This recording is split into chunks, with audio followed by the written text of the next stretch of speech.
महाराज कृष्ण का एक शत्रु था शंबरासुर, प्रसूतिका ग्रह में आया और प्रद्युम्न जहां सोए थे उनको उठा करके ले गए और काफी समय तक पता न चला, लेकर के उड़ा और ऊपर से ही विमान में से उसको छोड़ दिया। उस बालक को सीधे समुद्र में वो बालक गिरा। लेकिन जिसको द्वारिकाधीश स्वयं बचाते हों उसको मार कौन सकता है।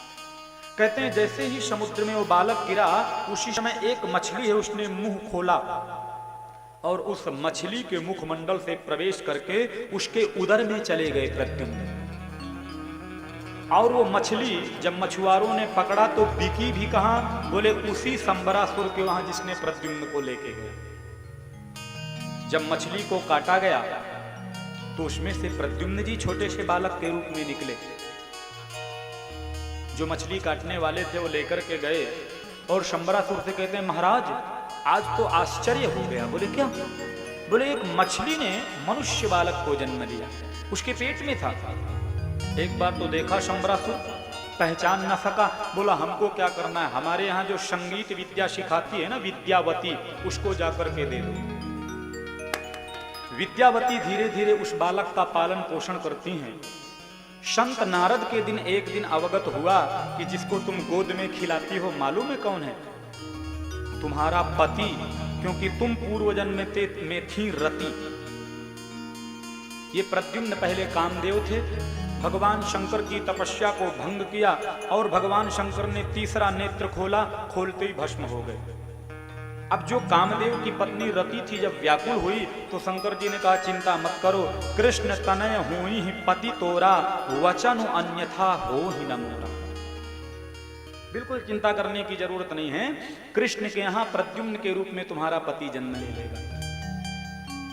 तो ये जब पता चला उस विद्यावती को, क्योंकि पूर्व जन्म में उसका रति नाम था, तो धीरे धीरे जब प्रद्युम्न बड़े होते हैं तो उनके प्रति कुछ अन्यथा भाव आने लगा।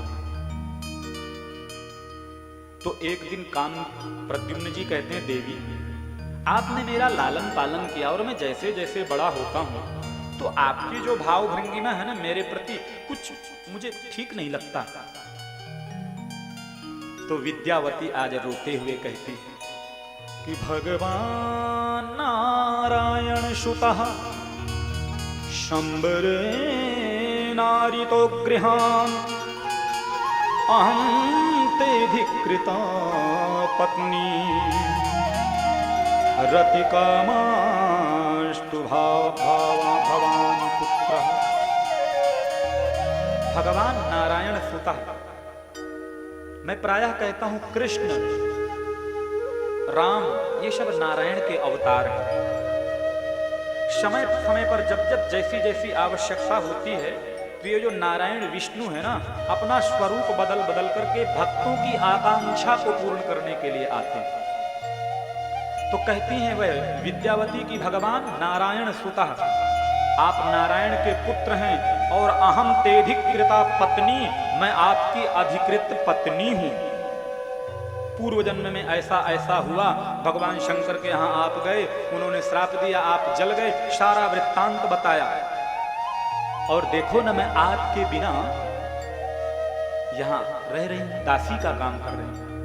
शंबरासुर से घोर युद्ध किया और शंबरासुर को मारकर के परास्त करके अपनी पत्नी को लेकर के आ गई। ध्यान देना, अगर ये काम और रति जीवन में मिले नहीं तो यह संसार का जो क्रम है अपने आप रुक जाएगा।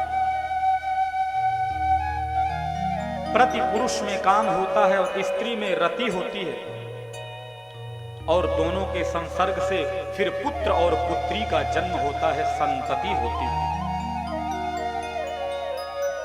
इसलिए यदि मर्यादा के दायरे में रह करके काम और रति का संवाद हो तो गलत तो नहीं है, क्योंकि संतान उत्पत्ति की भारी आवश्यकता है। कौन स्त्री नहीं चाहती कि मैं मां बनूं और कौन पुरुष नहीं चाहता कि मैं पिता बनूं। लेकिन कामोष्मी भरतर्षभ, हर चीज अगर मर्यादा में रह करके किया जाए तो वह काम भी वंदनीय है, वह क्रोध भी वंदनीय है। अगर निर्माणात्मक क्रोध है तो वंदनीय है, और विध्वंसात्मक क्रोध है तो निंदनीय है। वही रसगुल्ला महाराज अगर 4-5 खा लो तब तक तो ठीक है, और वहीं पे 8-9 खा लो तो फिर वही रसगुल्ला खट्टी डकार एसिडिटी भी बना देता। तो कोई चीज बुरी नहीं इस संसार में, परमात्मा ने जो भी बनाया है, हमारा उपयोग कई बार गलत हो जाता है। हम उपयोग किस ढंग से करते हैं। बाकी तो ईश्वर ने जो कुछ भी बनाया होगा सोच समझ करके बनाया होगा।